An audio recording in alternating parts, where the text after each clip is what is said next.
உணவே மருந்து மருந்தே உணவு என்ற குழுவில் பயணிக்கும் அனைத்து நல்லுள்ளங்களுக்கும் உலக நாட்டு மக்கள் அனைவருக்கும் என்னுடைய கனிவான பணிவான நன்றி கலந்த வணக்கத்தை தெரிவித்துக் கொள்கிறேன்.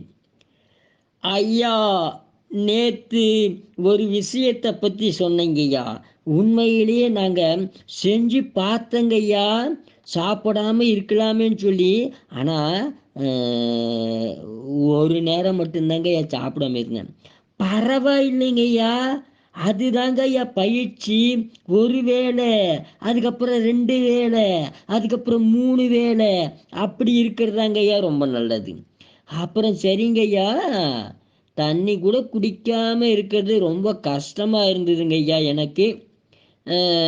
ஆனாங்க ஐயா, ஒரே நாள்ல எனக்கு வெடுக்கனாகி போச்சுங்க ஐயா. உடம்பெல்லாம் வெடுக்குன்னு இருக்குங்க ஐயா. நல்ல சுறுசுறுப்பாக இருக்கேன். ஒரு நேரம் சாப்பிடாததுக்கே ரொம்ப சுறுசுறுப்பு. நல்ல பழைய நினைவுகள்லாம் வரவே இல்லைங்க ஐயா. நல்ல சிந்தனை ஐயா, நல்ல நல்ல சிந்தனைக்கு வருதுங்கய்யா எனக்கு. ஆனால் மனம் சொல்லபடி நமக்கு கேட்க விடலைங்கய்யா. நான் சொல்கிறபடி மனசை கேட்க வைக்கிறதுக்கு என்னுடைய சிந்தனை வேலை செய்யுது. அப்படிங்களாயா? ஒரு நேரம் சாப்பிடாததுக்கே இப்படிங்களாயா? 2வது முறை பற்றி நான் சொல்கிறேன் பாருங்கய்யா. அது உங்களுக்கு ரொம்ப பிடிக்கும், எல்லாருக்கும் பிடிக்கும், எல்லாரும் செய்யலாம் அது மாதிரி. அப்படிங்களாயா? சொல்லுங்க ஐயா அதைய. ஐயா, 2வது வகை வந்துங்க ஐயா, தண்ணியை மட்டும் குடிச்சிட்டு உண்ணான்னு இருக்கலாங்க ஐயா. தண்ணி குடிக்கலாம். இது எல்லாரும் எல்லாரும் செய்யலாங்க ஐயா.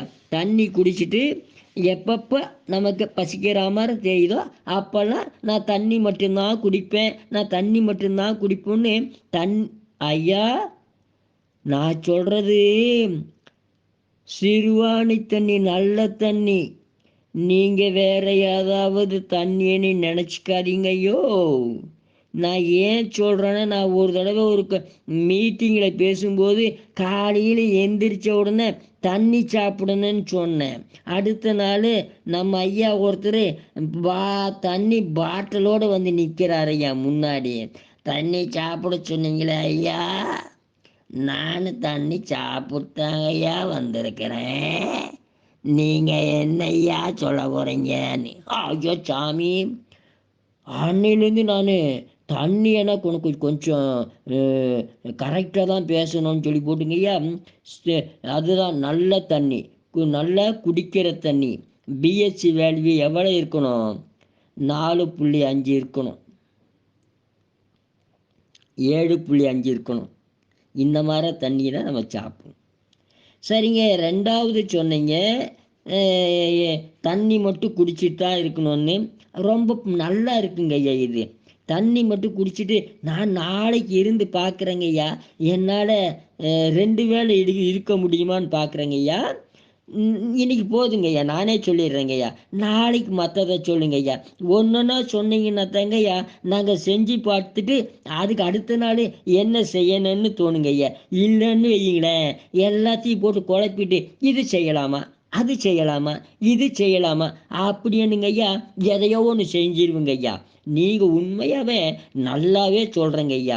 ஒரு நாளைக்கு செஞ்சு முடித்ததுக்கப்புறம் அடுத்தது, அப்போ தான் எல்லாரும் செய்வோம். நன்றிங்க ஐயா உங்களுக்கு. வாழ்க வளர்க உயர்க. வணக்கம்.